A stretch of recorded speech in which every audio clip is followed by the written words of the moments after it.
जय श्री कृष्ण। आप देख रहे हैं प्रेरणा पथ, एक ऐसा दिव्य मंच जहां श्री कृष्ण की वाणी में छिपा सनातन सत्य आपके जीवन को नई दृष्टि प्रदान करता है। इस यात्रा में आज हम आपके लिए लेकर आए हैं एक भावपूर्ण संदेश जो न केवल आपकी आत्मा को छू लेगा बल्कि आपके विचारों को भी गहराई से प्रेरित करेगा। तो आइए श्री कृष्ण की चेतना में प्रवेश करें और सुने वह अमृत वाणी जो जीवन को दिशा देती है। श्री कृष्ण कहते हैं, जब जीवन तुम्हें ऐसे मोड़ पर लाकर खड़ा कर दे जहाँ कोई दिशा स्पष्ट न हो, जब विचारों का कोलाहल तुम्हारी शांति को निगलने लगे, जब भीतर प्रश्न तो बहुत हो पर उत्तर एक भी न मिले, तब ठहर जाना। एक क्षण के लिए सब कुछ छोड़ देना और बस मौन में डूब जाना, क्योंकि जब बाहर का संसार शोर से भर जाए तब भीतर की नीरवता ही तुम्हारा पथ बनती है। तुम्हें हर बार उत्तर शब्दों में नहीं मिलेगा, कभी कभी उत्तर मौन में छिपा होता है, मेरी अनुभूति में छिपा होता है। इसलिए जब कुछ समझ न आए तो स्वयं से भागो मत, मेरी ओर लौट आओ। मनुष्य जब थक जाता है, जब उसके पास न कोई समाधान बचता है न कोई सलाह, तब वह या तो भागता है या टूटता है। लेकिन मैं कहता हूँ, न तुम भागो न टूटो, बस रुक जाओ और मुझसे जुड़ जाओ। जिस क्षण तुम्हें कुछ भी स्पष्ट न दिखे, उसी क्षण तुम्हें मेरी ओर देखना चाहिए, क्योंकि मैं केवल धारणाओं का देव नहीं हूँ, मैं तुम्हारे भ्रम के समय का सत्य हूँ। मैं वहाँ हूँ जहाँ तुम हताश खड़े हो, जहाँ तुम्हारी आंखें नम हैं और जहाँ तुमने स्वयं से सारे प्रश्न पूछकर हार मान ली है। जब मन घबराए, जब सोच सोच कर सिर भारी हो जाए और कोई राह न दिखे, तब मेरी शरण में आओ। मेरी शरण कोई पलायन नहीं है, वह एक अंतर यात्रा है, वह उस शांति का प्रवेश द्वार है जो संसार नहीं दे सकता।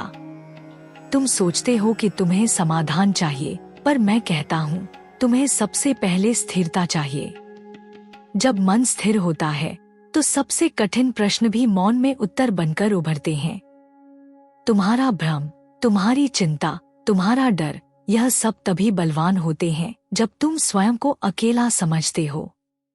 पर जान लो, मैं तुम्हारे हर विचार के बीच उपस्थित हूँ, तुम्हारी हर सांस में, हर धड़कन में। मैं एक मौन आश्वासन हूँ। जब कुछ समझ न आए तब मैं वही मौन बन जाता हूँ जो तुम्हारे भीतर धीरे धीरे सब कुछ स्पष्ट कर देता है। जीवन कोई रेखीय यात्रा नहीं है, वह लहरों की तरह है, कभी ऊपर कभी नीचे, कभी शांत कभी तूफानी। पर तुम उन लहरों में डूबने के लिए नहीं बने, तुम उस नाव के समान हो जो मेरे नाम की डोर से बंधी है। अगर तुम उस डोर को थाम लो तो चाहे संसार की लहरें कितनी भी क्रूर हों, तुम बह नहीं सकते। जब दुनिया तुमसे उत्तर मांगने लगे और तुम्हारे पास मौन के सिवा कुछ न हो, तब उस मौन को ही मेरी भाषा मान लो। जब लोग तुम्हारी व्यथा को न समझें, तब मेरे ध्यान में आ जाना, क्योंकि मैं न केवल तुम्हारी पीड़ा को समझता हूँ, मैं उसे अपनी चेतना में समेट भी लेता हूँ। और जब कोई तुम्हें रास्ता न बताए, तब मेरी उपस्थिति ही तुम्हारा नक्शा बन जाती है। तुम यह मत सोचो कि तुम्हारे पास कोई सामर्थ्य नहीं बचा। तुम्हारे भीतर जो सहन करने की क्षमता है, वह तुम्हारा सबसे बड़ा शस्त्र है। जो व्यक्ति अपने विचारों के अंधकार में भी एक दीपक जलाकर बैठ सकता है, वही वास्तव में जागरूक है। और जब वह दीपक बुझ जाए, तब मेरा नाम ही वह अग्नि है जो फिर से रोशनी कर सकता है। मैं तुम्हारे हृदय के उस कोने में निवास करता हूँ जहाँ तुमने कभी किसी को आने नहीं दिया। जब बाहर की दुनिया तुम्हें विचलित करे, तब उस कोने में आ जाना। वहाँ केवल तुम हो और मैं। वहाँ कोई अपेक्षा नहीं, कोई निर्णय नहीं, बस एक शांत उपस्थिति होती है जो तुम्हें सिखा देती है कि सबसे कठिन समय में भी तुम्हारे भीतर कुछ ऐसा है जो कभी नहीं डगमगाता।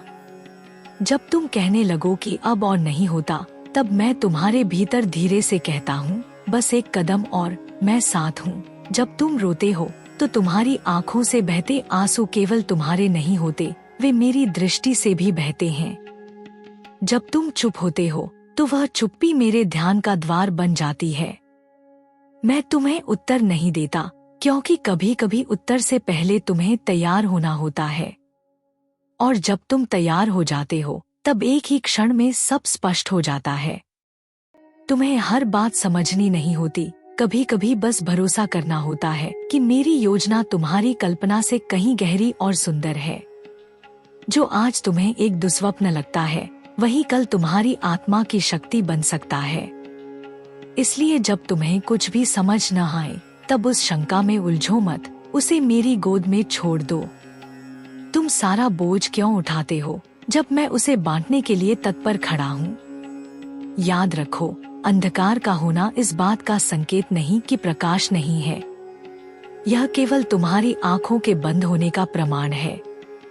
जब तुम अपनी आंखें खोलोगे, भीतर की आंखें, तब तुम देखोगे कि मैं सदा वहीं था, उसी स्थान पर जहां तुम्हें लगा कि कोई नहीं है। मैं तुम्हारी प्रतीक्षा नहीं करता, मैं तुम्हारे भीतर सदा उपस्थित हूँ, केवल तुम्हारे स्पर्श की प्रतीक्षा करता हूँ। इसलिए अगली बार जब तुम्हें कुछ समझ न आए, ना रास्ता, ना लक्ष्य, ना कारण, तो तुम घबराना नहीं, बस शांत हो जाना। अपनी सांसों को सुनना, अपने हृदय की धड़कनों को सुनना और फिर मेरे नाम का उच्चारण करना।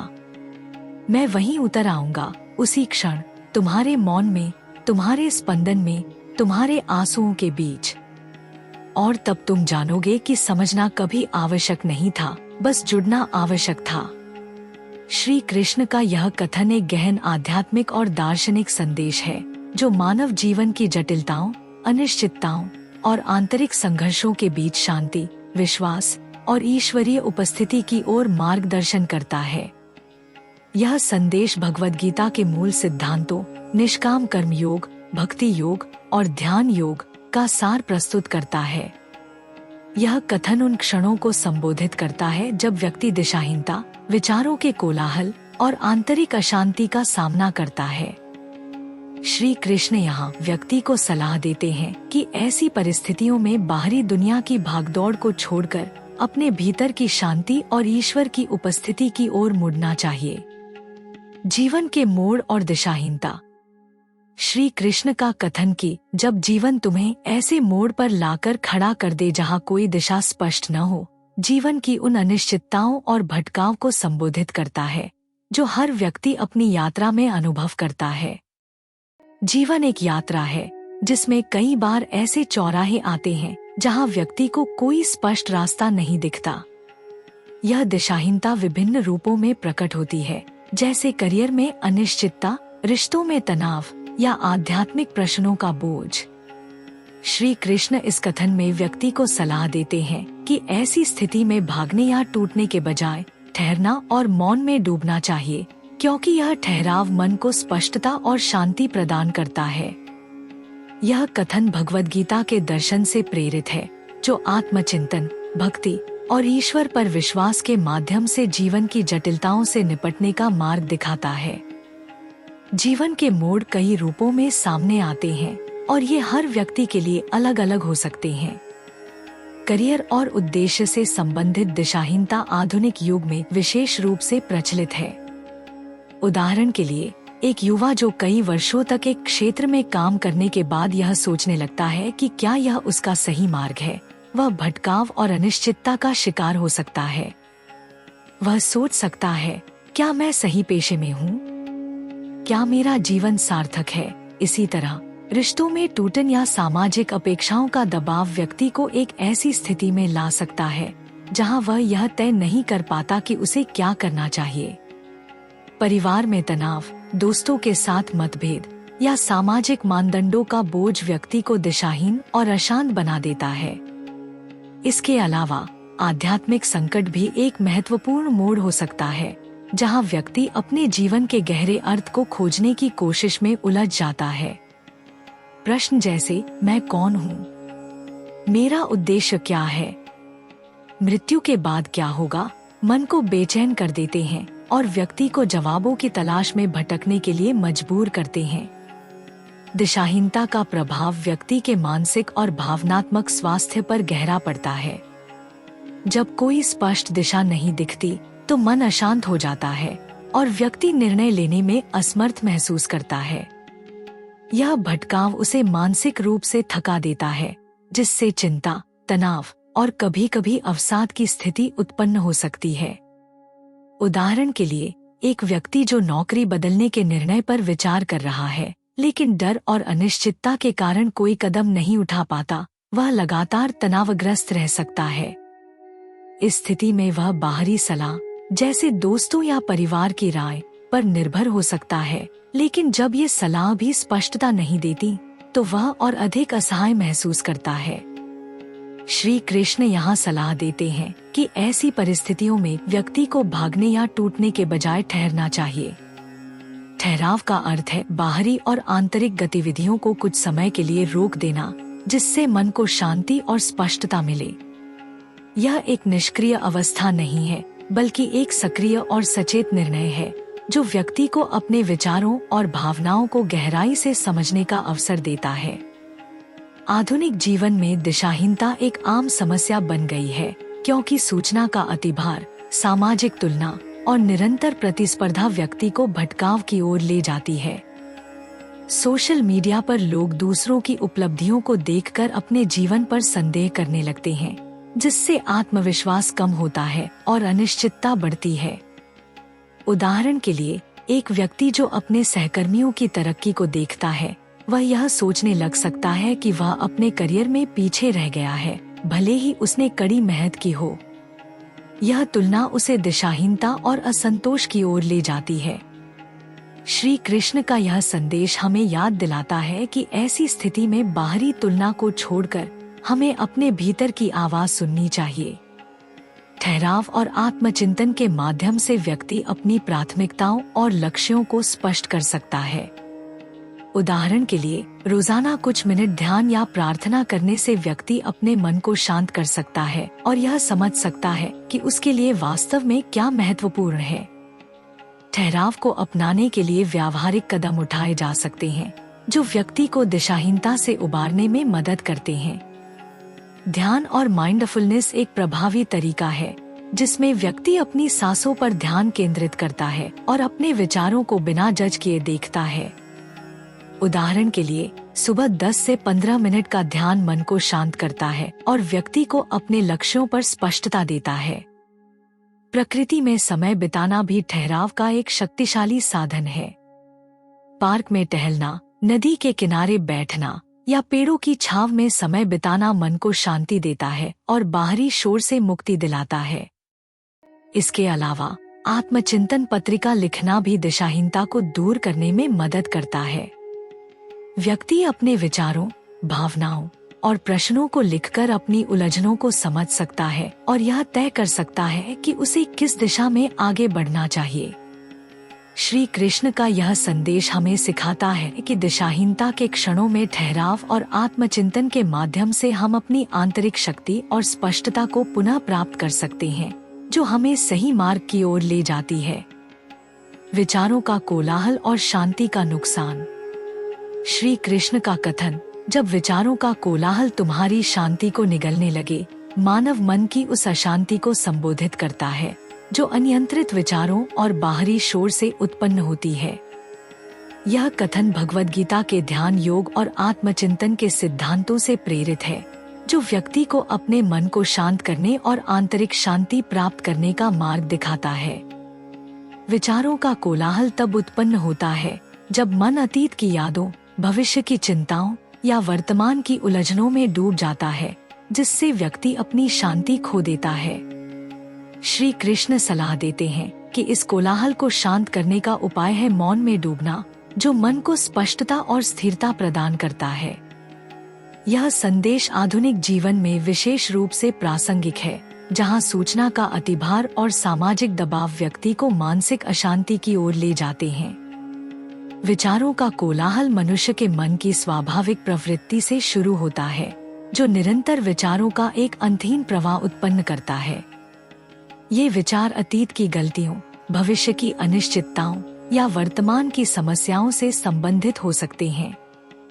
उदाहरण के लिए, कोई व्यक्ति जो बार बार अपनी पुरानी असफलताओं को याद करता है या भविष्य में नौकरी खोने के डर से ग्रस्त है, वह अपने मन को अनियंत्रित विचारों का शिकार बना लेता है।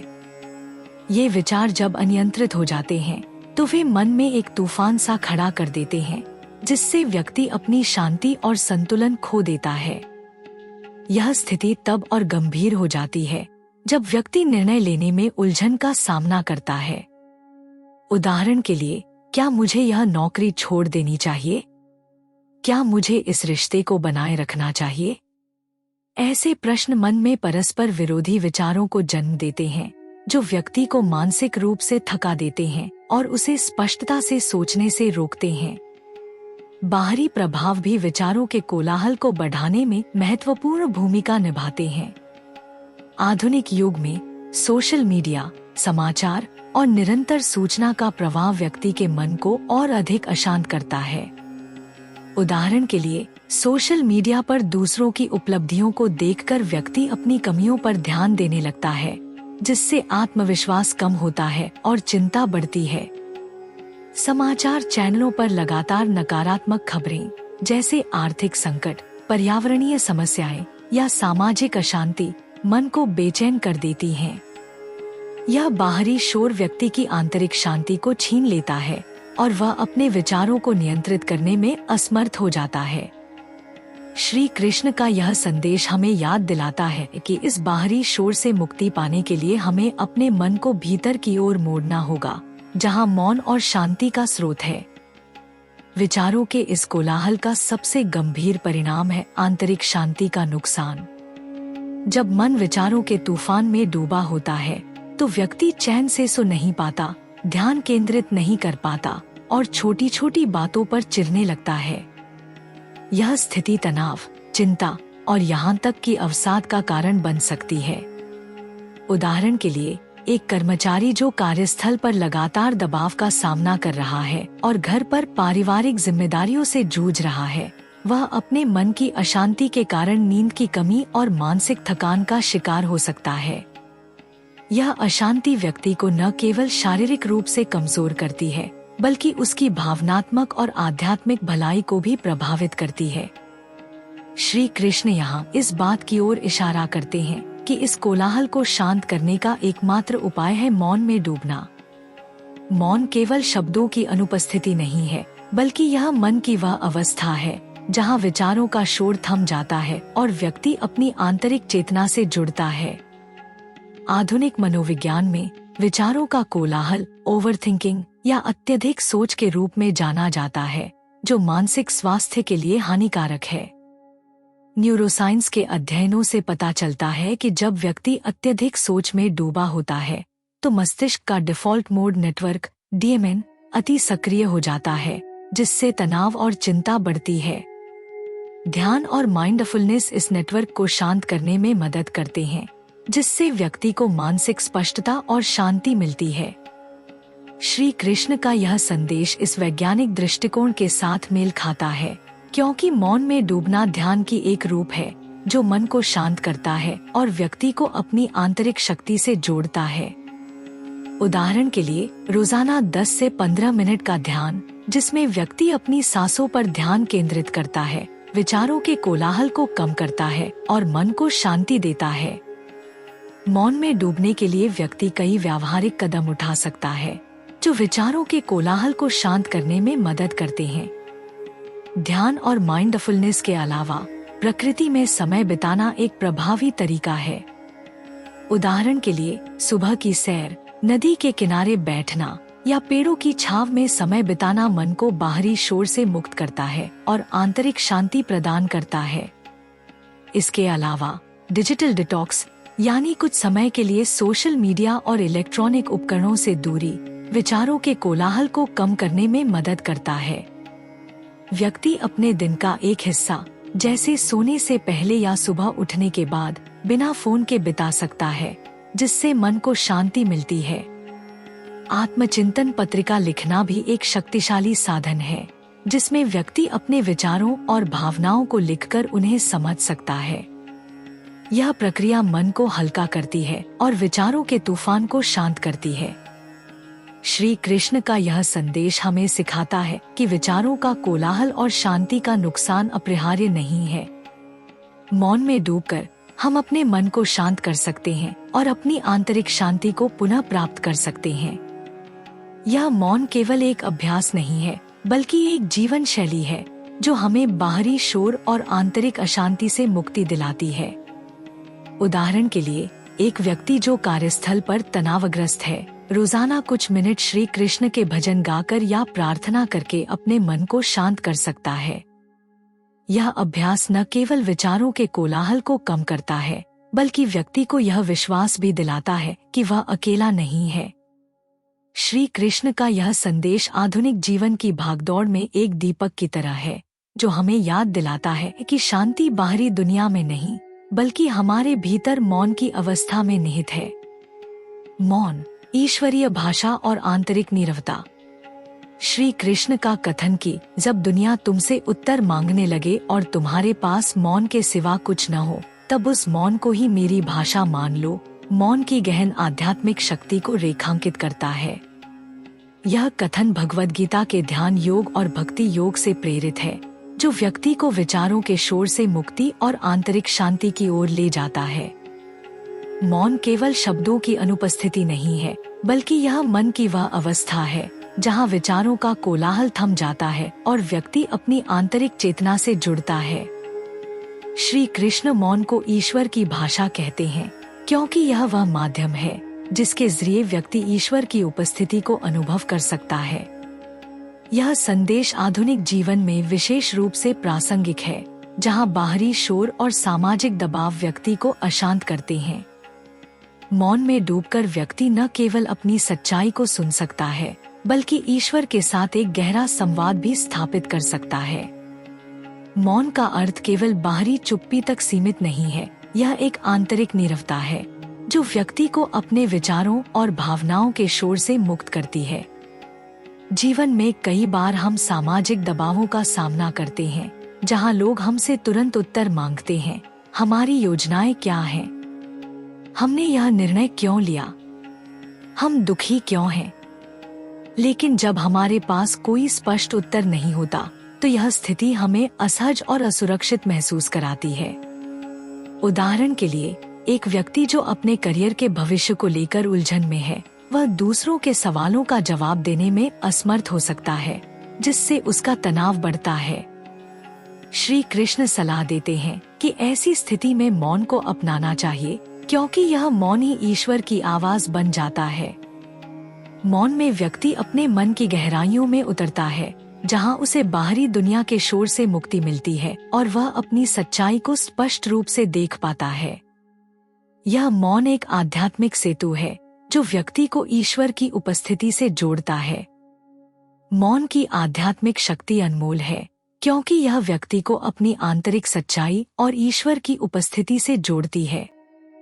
गीता में श्री कृष्ण ध्यान और आत्म संन्यास को मौन की अवस्था प्राप्त करने के साधन बताते हैं। ध्यान के माध्यम से व्यक्ति अपने विचारों को शांत करता है और अपनी चेतना को ईश्वर की ओर केंद्रित करता है। उदाहरण के लिए, एक व्यक्ति जो तनावग्रस्त है, वह रोजाना कुछ मिनट मौन में बैठकर अपनी सांसों पर ध्यान दे सकता है, जिससे उसके मन का शोर कम होता है और वह ईश्वर की उपस्थिति को अनुभव करता है।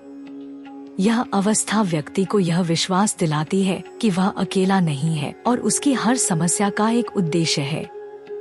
मौन में व्यक्ति अपने भीतर की सच्चाई को सुन सकता है, जैसे कि वह क्या चाहता है, क्या उसके लिए सही है और उसे किस दिशा में आगे बढ़ना चाहिए।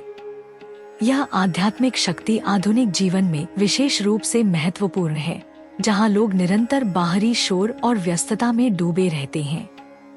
मौन को अपनाने के लिए ध्यान एक प्रभावी और सरल तरीका है। रोजाना 10 से 15 मिनट के लिए शांत स्थान पर बैठकर अपनी सांसों पर ध्यान देना मन को शांत करता है और विचारों के कोलाहल को कम करता है। उदाहरण के लिए, सुबह के समय एक शांत कोने में बैठकर अपनी सांसों को गिनना या का जाप करना मन को स्थिरता देता है। यह अभ्यास न केवल मानसिक शांति प्रदान करता है, बल्कि व्यक्ति को अपनी आंतरिक चेतना से जोड़ता है, जहां वह ईश्वर की उपस्थिति को महसूस कर सकता है। मनोवैज्ञानिक दृष्टिकोण से ध्यान मस्तिष्क के डिफॉल्ट मोड नेटवर्क DMN को शांत करता है, जो अत्यधिक सोच और तनाव के लिए जिम्मेदार होता है। न्यूरोसाइंस के अध्ययनों से पता चलता है कि नियमित ध्यान प्रीफ्रंटल कॉर्टेक्स को सक्रिय करता है, जो निर्णय लेने और भावनात्मक संतुलन के लिए महत्वपूर्ण है। इस प्रकार ध्यान मौन की अवस्था को प्राप्त करने का एक वैज्ञानिक और आध्यात्मिक साधन है। प्रकृति में समय बिताना भी मौन को अपनाने का एक शक्तिशाली तरीका है। प्रकृति की शांति और सुंदरता मन के शोर को कम करती है और व्यक्ति को आंतरिक नीरवता की ओर ले जाती है। उदाहरण के लिए सुबह की सैर, नदी के किनारे बैठना या पेड़ों की छांव में समय बिताना मन को शांति देता है। यह अभ्यास व्यक्ति को बाहरी दुनिया के शोर जैसे सोशल मीडिया, समाचार या कार्यस्थल की मांगों से मुक्त करता है और उसे अपनी आंतरिक चेतना से जोड़ता है। प्रकृति में समय बिताने से व्यक्ति को यह अनुभव होता है कि वह एक बड़े सृष्टि चक्र का हिस्सा है, जिससे उसका विश्वास ईश्वर की उपस्थिति में और गहरा होता है। यह मौन की अवस्था न केवल मानसिक शांति प्रदान करती है, बल्कि व्यक्ति को यह समझने में मदद करती है कि उसकी चिंताएं और समस्याएं उसकी कल्पना से छोटी हैं। चुप्पी का अभ्यास भी मौन को अपनाने का एक प्रभावी तरीका है। दिन में कुछ समय के लिए बोलना बंद करना और अपने विचारों को देखना आत्मचिंतन का एक शक्तिशाली साधन है। उदाहरण के लिए व्यक्ति दिन में 1 घंटा बिना बोले, बिना फोन या इलेक्ट्रॉनिक उपकरणों के केवल अपने विचारों और भावनाओं पर ध्यान दे सकता है। यह अभ्यास व्यक्ति को अपने मन की गहराइयों में उतरने और अपनी सच्चाई को समझने का अवसर देता है। यह चुप्पी श्री कृष्ण की ईश्वर की भाषा का एक रूप है, क्योंकि इसमें व्यक्ति अपने मन को शांत करके ईश्वर के साथ संवाद स्थापित करता है। उदाहरण के लिए एक व्यक्ति जो अपने परिवार की समस्याओं से परेशान है, चुप्पी के अभ्यास के माध्यम से अपनी भावनाओं को समझ सकता है और यह विश्वास प्राप्त कर सकता है कि ईश्वर उसकी हर स्थिति में साथ है। आधुनिक जीवन में मौन की प्रासंगिकता अत्यंत महत्वपूर्ण है, क्योंकि हम एक ऐसी दुनिया में रहते हैं जहां बाहरी शोर, सोशल मीडिया, समाचार और निरंतर सूचना का प्रवाह मन को अशांत करता है।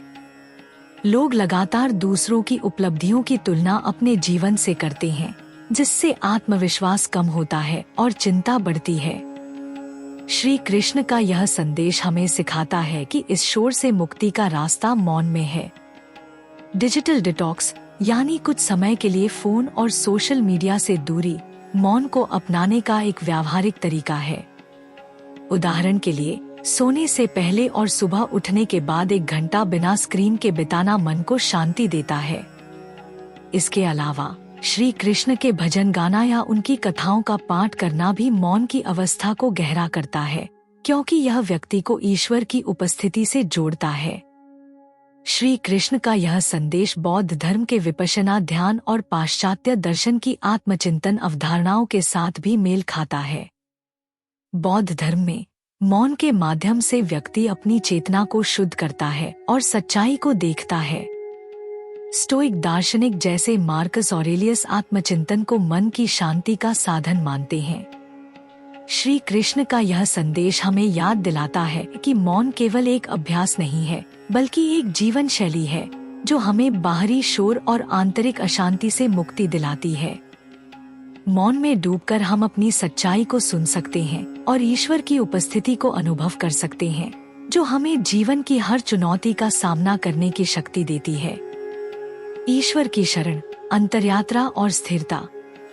श्री कृष्ण का कथन, जब मन घबराए, जब सोच सोच कर सिर भारी हो जाए और कोई राह न दिखे, तब मेरी शरण में आओ, जीवन की अशांति और दिशाहीनता के बीच ईश्वर की शरण को एक आध्यात्मिक और व्यावहारिक मार्गदर्शन के रूप में प्रस्तुत करता है। यह कथन भगवद गीता के भक्ति योग, ध्यान योग और कर्म योग के सिद्धांतों से प्रेरित है, जो व्यक्ति को बाहरी दुनिया के शोर से मुक्त होकर अपनी आंतरिक शक्ति और ईश्वर की उपस्थिति से जोड़ता है। ईश्वर की शरण का अर्थ है मन को बाहरी अशांति से हटाकर आत्मा और ईश्वर की ओर केंद्रित करना, जो एक सचेत अंतर्यात्रा है। यह पलायन नहीं, बल्कि एक साहसी कदम है, जो व्यक्ति को स्थिरता, सहन शक्ति और जागरूकता प्रदान करता है। श्री कृष्ण यहाँ आश्वासन देते हैं कि जब व्यक्ति दिशाहीनता और संकट का सामना करता है, तब उनकी उपस्थिति एक मार्गदर्शक और नक्शे की तरह काम करती है, जो उसे सही दिशा दिखाती है।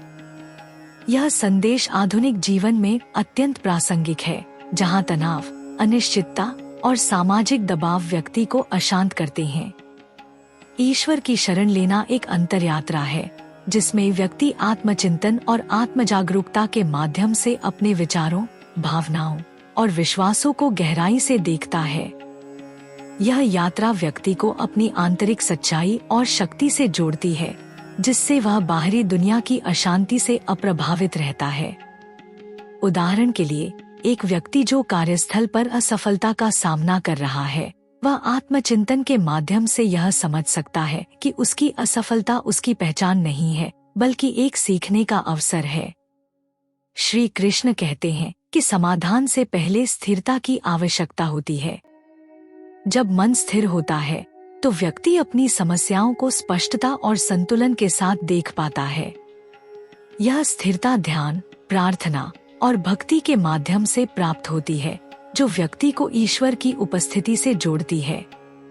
उदाहरण के लिए, रोजाना कुछ मिनट श्री कृष्ण के भजन गाना या उनकी कथाओं का पाठ करना मन को शांति देता है और व्यक्ति को यह विश्वास दिलाता है कि वह अकेला नहीं है। शरण लेने के तरीकों में प्रार्थना एक शक्तिशाली साधन है, जो व्यक्ति को अपनी चिंताओं को ईश्वर के सामने व्यक्त करने का अवसर देता है। यह एक भावनात्मक बोझ उतारने का तरीका है, जो मन को हल्का करता है। उदाहरण के लिए, एक माँ जो अपने बच्चे की स्वास्थ्य समस्याओं से चिंतित है, वह प्रार्थना के माध्यम से अपनी चिंताओं को श्री कृष्ण के चरणों में सौंप सकती है, जिससे उसे मानसिक शांति मिलती है। ध्यान और भक्ति भी शरण लेने के महत्वपूर्ण तरीके हैं। ध्यान के माध्यम से व्यक्ति अपने मन को शांत करता है और ईश्वर की उपस्थिति को अनुभव करता है। भक्ति, जैसे श्री कृष्ण के नाम का जाप या उनके भजन गाना, व्यक्ति को ईश्वर के साथ एक गहरा भावनात्मक संबंध स्थापित करने में मदद करती है। आत्मसमर्पण शरण का सबसे गहन रूप है, जिसमें व्यक्ति अपनी चिंताओं और बोझ को ईश्वर के चरणों में छोड़ देता है। यह विश्वास कि ईश्वर की योजना सर्वोत्तम है, मन को स्थिरता और शांति प्रदान करता है।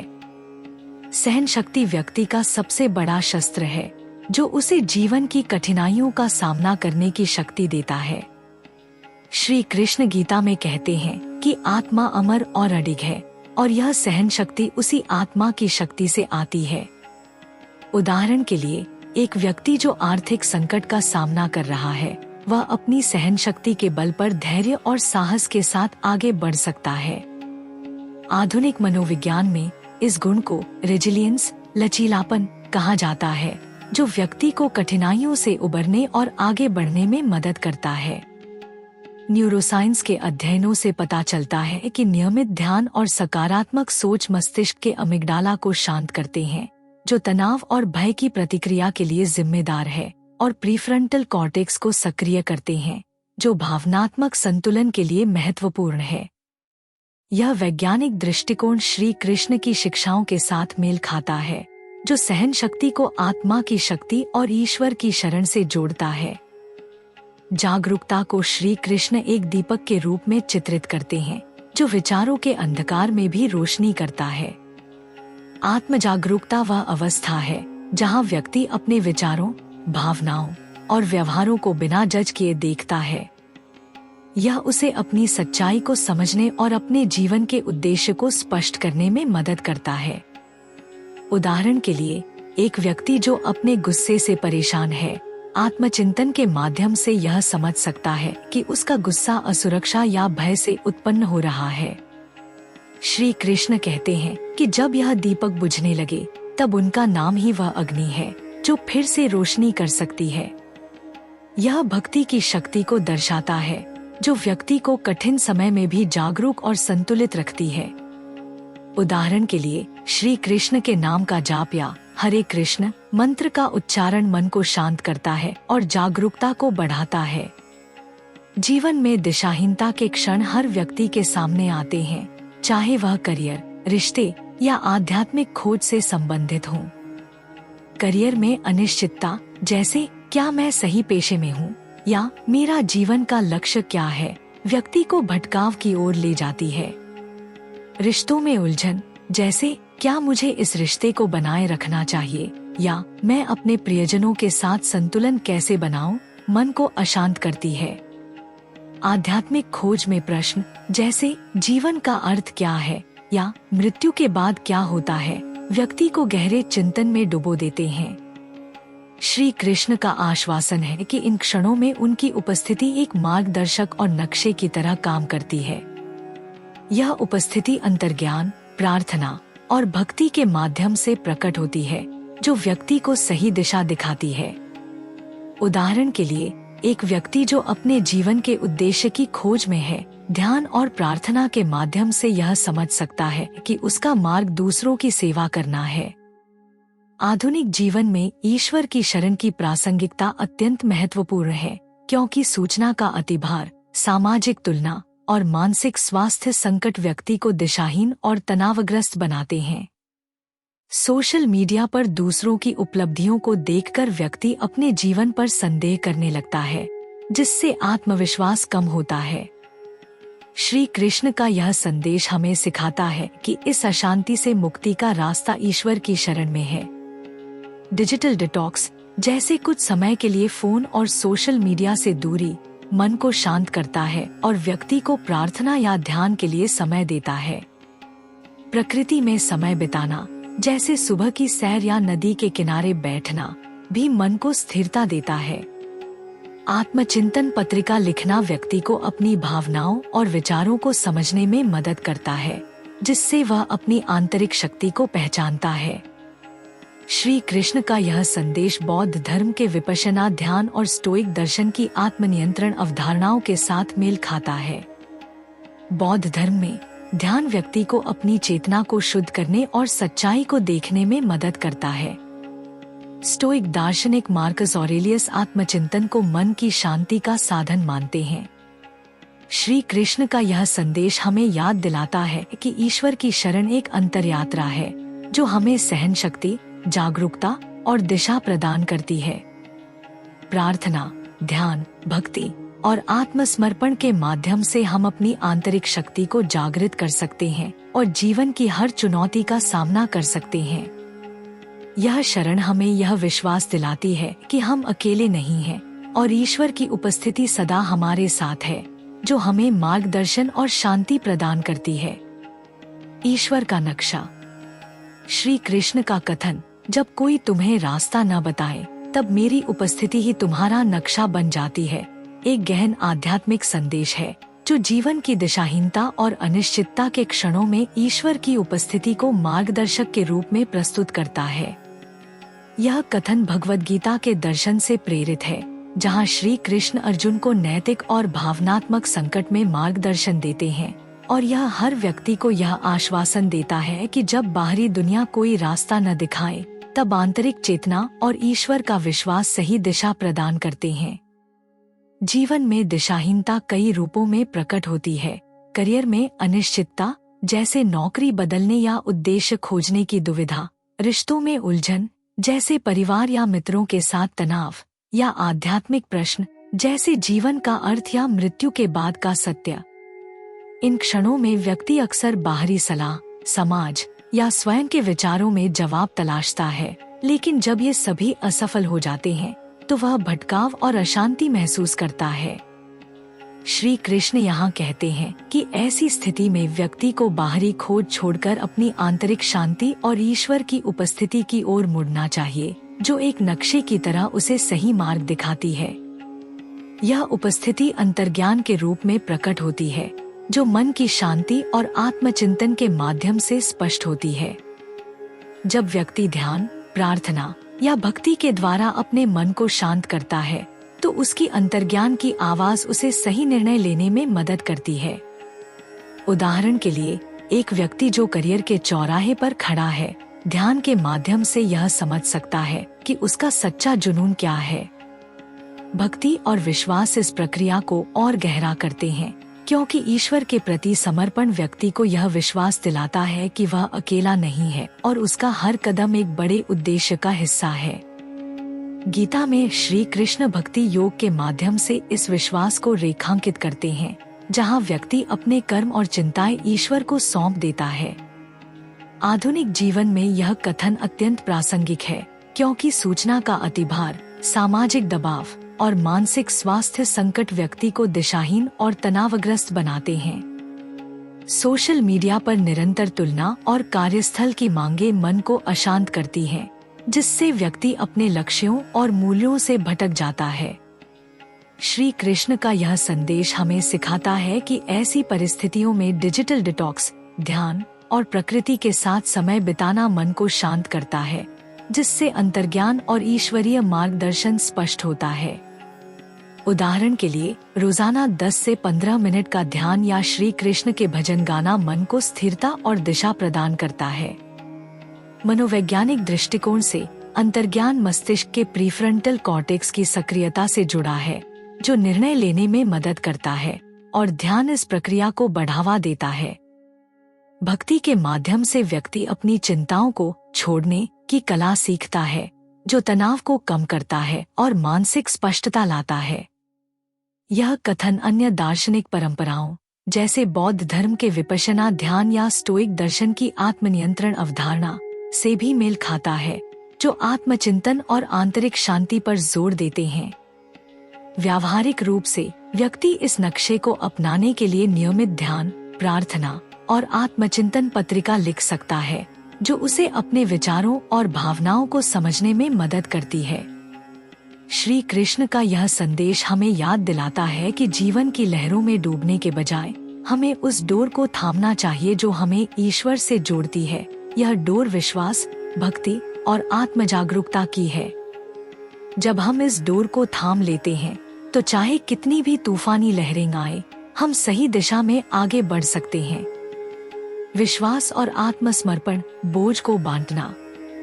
श्री कृष्ण का कथन, तुम सारा बोझ क्यों उठाते हो जब मैं उसे बांटने के लिए तत्पर खड़ा हूँ, एक गहन आध्यात्मिक संदेश है, जो आत्मसमर्पण और विश्वास की शक्ति को रेखांकित करता है। यह कथन भगवद गीता के भक्ति योग और निष्काम कर्म योग से प्रेरित है, जो व्यक्ति को अपनी चिंताओं, शंकाओं और बोझ को ईश्वर के चरणों में छोड़ने की प्रेरणा देता है।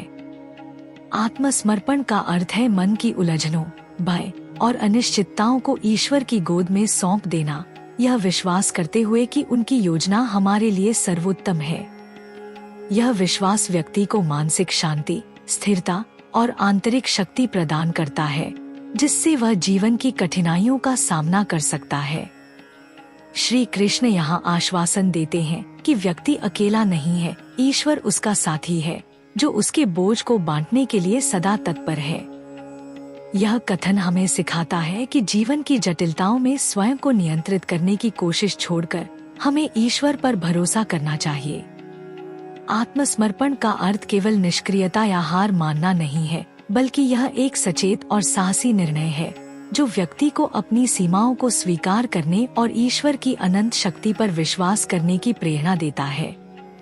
जीवन में कई बार व्यक्ति अपने बोझ, चाहे वह करियर की चिंता हो, रिश्तों का तनाव या आध्यात्मिक प्रश्न, के नीचे दब जाता है। श्री कृष्ण कहते हैं कि इन बोझ को अकेले उठाने की आवश्यकता नहीं है, क्योंकि ईश्वर सदा व्यक्ति के साथ है, उसकी पीड़ा को समझने और उसे हल्का करने के लिए। यह बोझ बांटने की प्रक्रिया व्यक्ति को मानसिक और भावनात्मक रूप से मुक्त करती है, जिससे वह अपने लक्ष्यों और उद्देश्यों को स्पष्टता के साथ देख पाता है।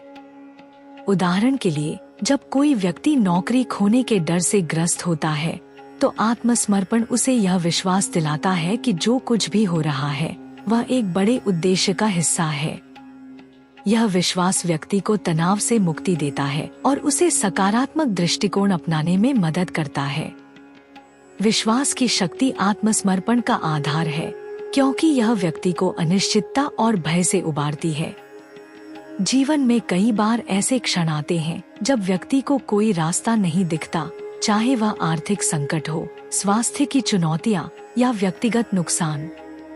श्री कृष्ण का यह संदेश हमें याद दिलाता है कि हर कठिनाई का एक उद्देश्य होता है, जो हमारी आत्मा की वृद्धि और विकास के लिए होता है। विश्वास वह डोर है जो व्यक्ति को ईश्वर से जोड़ती है, और यह डोर उसे यह विश्वास दिलाती है कि वह अकेला नहीं है। उदाहरण के लिए, एक माँ जो अपने बच्चे की बीमारी के कारण चिंतित है, ईश्वर के प्रति विश्वास के माध्यम से यह आश्वासन पा सकती है कि उसका बच्चा ईश्वर की देखरेख में है। यह विश्वास न केवल उसे भावनात्मक संबल देता है, बल्कि उसे कठिन परिस्थितियों में भी धैर्य और साहस के साथ आगे बढ़ने की शक्ति देता है। गीता में श्री कृष्ण बार बार कहते हैं कि जो व्यक्ति अपने कर्म और फल को ईश्वर को समर्पित कर देता है, वह चिंता और भय से मुक्त हो जाता है। आत्मसमर्पण के तरीकों में प्रार्थना एक शक्तिशाली साधन है, जो व्यक्ति को अपनी चिंताओं को ईश्वर के सामने व्यक्त करने का अवसर देता है। प्रार्थना केवल शब्दों का जाप नहीं है, बल्कि यह एक भावनात्मक संवाद है, जिसमें व्यक्ति अपने मन के बोझ को ईश्वर के साथ साझा करता है। उदाहरण के लिए, रात को सोने से पहले कुछ मिनट श्री कृष्ण को अपनी चिंताएं बताने से मन हल्का होता है और व्यक्ति को यह विश्वास मिलता है कि उसकी समस्याएं सुनी जा रही हैं। कृतज्ञता भी आत्मसमर्पण का एक महत्वपूर्ण हिस्सा है, क्योंकि यह व्यक्ति को अपने जीवन की सकारात्मक चीजों पर ध्यान केंद्रित करने के लिए प्रेरित करती है। रोजाना अपने जीवन में मौजूद छोटी छोटी खुशियों, जैसे परिवार का साथ, प्रकृति की सुंदरता या स्वास्थ्य के लिए कृतज्ञता व्यक्त करने से मन सकारात्मकता और विश्वास की ओर अग्रसर होता है। निष्काम कर्म, गीता का मूल सिद्धांत, आत्मसमर्पण का तीसरा महत्वपूर्ण तरीका है। यह सिखाता है कि व्यक्ति को अपने कर्तव्यों का पालन करना चाहिए, लेकिन उनके परिणाम की चिंता ईश्वर पर छोड़ देनी चाहिए। उदाहरण के लिए, एक छात्र जो परीक्षा की तैयारी कर रहा है, उसे अपना सर्वश्रेष्ठ प्रयास करना चाहिए, लेकिन परिणाम की चिंता को ईश्वर पर छोड़ देना चाहिए। आधुनिक जीवन में आत्मसमर्पण और विश्वास की प्रासंगिकता अत्यंत महत्वपूर्ण है, क्योंकि आज का व्यक्ति तनाव, चिंता और सूचना के अतिभार से जूझ रहा है। कार्यस्थल की मांगे, सामाजिक तुलना और व्यक्तिगत महत्वाकांक्षाएं व्यक्ति को मानसिक और भावनात्मक बोझ के नीचे दबा देती हैं। सोशल मीडिया पर निरंतर दूसरों की उपलब्धियों को देखकर व्यक्ति अपनी कमियों पर ध्यान देता है, जिससे आत्मविश्वास कम होता है और चिंता बढ़ती है। श्री कृष्ण का यह संदेश हमें सिखाता है कि ऐसी परिस्थितियों में हमें अपने बोझ को ईश्वर के साथ बांटना चाहिए। उदाहरण के लिए, डिजिटल डिटॉक्स यानी कुछ समय के लिए फोन और सोशल मीडिया से दूरी मन को शांत करता है और व्यक्ति को प्रार्थना या ध्यान के लिए समय देता है। रोजाना 10 से 15 मिनट का ध्यान या श्री कृष्ण के भजन गाना मन को स्थिरता देता है और व्यक्ति को यह विश्वास दिलाता है कि वह अकेला नहीं है। मनोवैज्ञानिक दृष्टिकोण से आत्मसमर्पण को लेटिंग गो, छोड़ देना की प्रक्रिया के रूप में देखा जाता है, जिसमें व्यक्ति उन चीजों को नियंत्रित करने की कोशिश छोड़ देता है जो उसके वश में नहीं है। न्यूरोसाइंस के अध्ययनों से पता चलता है कि ध्यान और प्रार्थना मस्तिष्क के अमिगडाला को शांत करते हैं, जो तनाव और भय की प्रतिक्रिया के लिए जिम्मेदार है, और प्रीफ्रंटल कॉर्टेक्स को सक्रिय करते हैं, जो निर्णय लेने और भावनात्मक संतुलन के लिए जिम्मेदार है। यह कथन अन्य दार्शनिक परंपराओं के साथ भी मेल खाता है। बौद्ध धर्म में विपश्यना ध्यान व्यक्ति को अपनी चिंताओं को देखने और उन्हें छोड़ने की कला सिखाता है, जो आत्मसमर्पण के समान है। स्टोइक दर्शन में मार्कस ऑरेलियस की अमर मंथन, अमोर फटी अवधारणा यह सिखाती है कि हमें जीवन की हर परिस्थिति को स्वीकार करना चाहिए, क्योंकि वह एक बड़े उद्देश्य का हिस्सा है। आधुनिक मनोविज्ञान में विक्टर फ्रैंकल की लोगोथेरेपी यह सिखाती है कि जीवन में अर्थ खोजने से व्यक्ति कठिनाइयों का सामना कर सकता है, जो श्री कृष्ण के विश्वास और आत्मसमर्पण के संदेश से मेल खाता है। व्यावहारिक रूप से व्यक्ति आत्मसमर्पण को अपनाने के लिए रोजाना प्रार्थना, कृतज्ञता पत्रिका लिखना और निष्काम कर्म की भावना के साथ अपने कर्तव्यों का पालन कर सकता है। उदाहरण के लिए, एक व्यक्ति जो आर्थिक संकट का सामना कर रहा है, प्रार्थना के माध्यम से अपनी चिंताओं को ईश्वर को सौंप सकता है और कृतज्ञता के साथ अपने पास मौजूद संसाधनों पर ध्यान दे सकता है। यह प्रक्रिया उसे मानसिक शांति देती है और उसे सकारात्मक कदम उठाने के लिए प्रेरित करती है। श्री कृष्ण का यह संदेश हमें याद दिलाता है कि जीवन के बोझ को अकेले उठाने की आवश्यकता नहीं है। आत्मसमर्पण और विश्वास के माध्यम से हम अपने मन को हल्का कर सकते हैं और ईश्वर की उपस्थिति में शांति पा सकते हैं।